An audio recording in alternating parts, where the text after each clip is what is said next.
The European Commission has reaffirmed its strong backing for Ukraine's European Union membership ambitions while issuing a sharp warning to Georgia over what it described as a clear decline in democratic and institutional standards. The announcements came as the Commission unveiled its annual Enlargement report, the official scorecard assessing the progress of candidate and aspiring member states across the continent. Ukraine's steady progress toward EU membership, EU Enlargement Commissioner Marta praised Ukraine's continued progress on political and institutional reforms despite the ongoing war with Russia. She said the country had shown tangible commitment to its European trajectory, even under extreme circumstances. Amid the challenges caused by Russia's war of aggression, Ukraine has demonstrated its commitments to its EU path, moving forward on key reforms, said Marta, EU Enlargement Commissioner. She added that steps already taken are laying the foundations for recovery and opening space for greater private sector involvement. It will be essential to sustain this momentum and prevent any risk of backsliding, in particular anti-corruption. Brussels has consistently highlighted Ukraine's legislative progress, including anti-corruption measures, judicial reform, and the establishment of independent oversight institutions. These reforms are viewed as essential prerequisites for formal accession talks to move forward.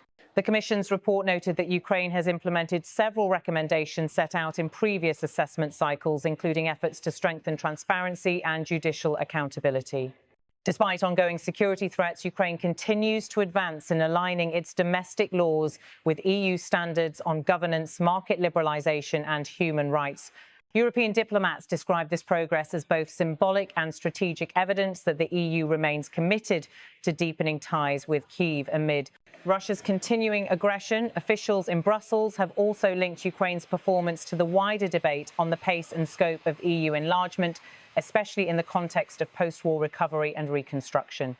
The EU has pledged billions of euros in reconstruction support and has encouraged private investors to view Ukraine as an emerging market once hostilities subside. Georgia's backsliding sparks EU concern. While Ukraine's progress was praised, Commissioner delivered an unusually direct rebuke of Georgia's government, accusing it of undermining key democratic principles and slowing down reforms needed for accession.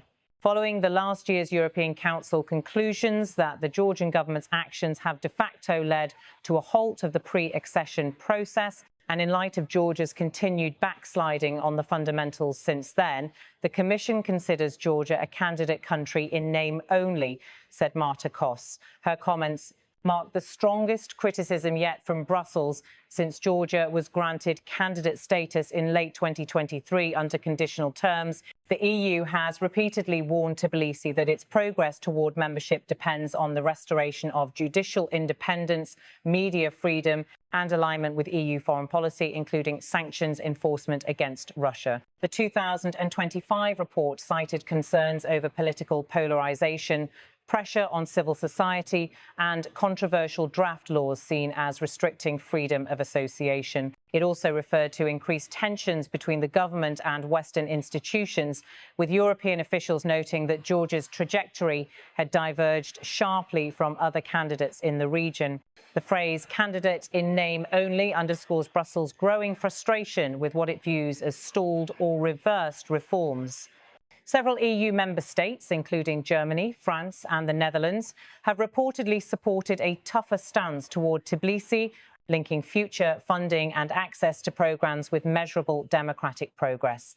The Georgian government has dismissed previous EU criticisms as politically motivated, insisting it remains committed to European integration. However, senior EU officials now say the credibility of Georgia's accession process is at risk unless significant corrective steps are taken in the coming months. Momentum for broader enlargement. The enlargement portfolio presented by Commissioner also addressed the progress of other Western Balkan and Eastern Partnership countries. Given the pace of some candidate countries, a successful enlargement, and this is really my day-to-day, is a realistic possibility within the coming years, she said. Our candidates have ambitious goals. Montenegro wants to finish negotiations at the end of 2026, Albania at the end of 2027. Moldova and Ukraine in 2028. Her remarks reflect growing optimism in Brussels that the enlargement process, long viewed as politically stagnant, could accelerate as candidate countries align more closely with EU laws and standards. Montenegro, the most advanced Western Balkan candidate, has pledged to complete accession negotiations by 2026, focusing on closing remaining chapters related to rule of law and economic governance.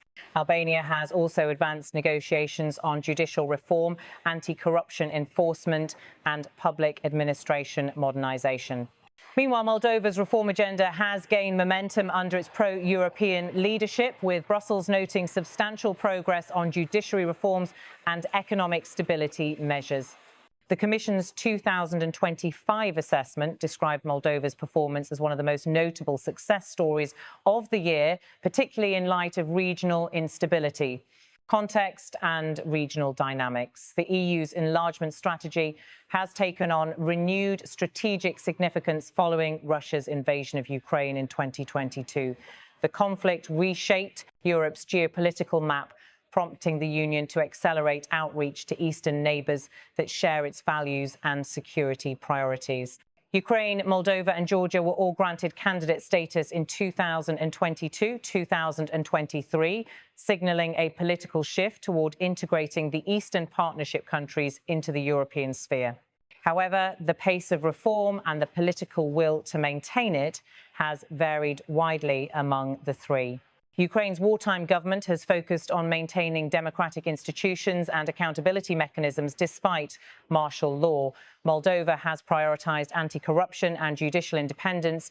Georgia, by contrast, has faced repeated criticism over democratic erosion and closer ties with Moscow.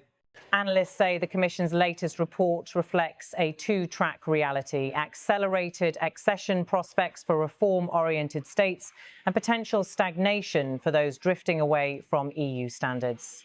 For the EU, enlargement is not only a question of institutional readiness, but also of credibility and stability within the Union itself. The addition of new members requires internal consensus among all 27 states, which must agree unanimously to open or close negotiation chapters. Commissioner's broader message throughout her presentation, Commissioner Koss emphasised that enlargement remains both a political and technical process, contingent on merit and reform implementation rather than geopolitical symbolism. She reiterated that while the EU supports the aspirations of all candidate and potential candidate countries, progress depends on meeting the core criteria of democracy, rule of law, human rights and economic convergence.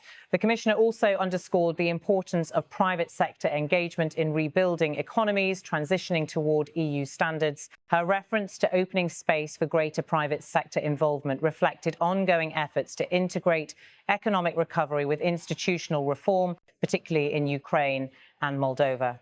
Officials close to the process described her remarks as a clear message of encouragement and accountability, a signal that the EU will reward credible reformers while holding others to their commitments. Reactions across Europe. In Kyiv, government officials welcomed the Commission's assessment as validation of their efforts to advance reforms despite wartime conditions. Ukrainian Prime Minister Denis Shmyhal said in a statement that the EU's positive evaluation was a testament to Ukraine's resilience and the determination of its people to belong to the European family. In Tbilisi, reactions were more defensive. Georgian officials rejected the candidate in name-only characterization, arguing that the country's progress was being unfairly overshadowed by political disputes. The ruling Georgian Dream Party accused Brussels of double standards, while opposition figures said the Commission's criticism confirmed the government's democratic decline.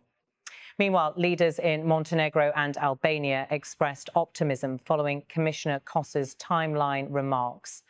Both governments reaffirmed their commitments to completing accession talks within the next 2 to 3 years, framing EU membership as a cornerstone of their national development strategies. The European Commission's 2025 enlargement report sets the tone for next month's European Council meeting, where heads of state will debate the future of the EU's expansion.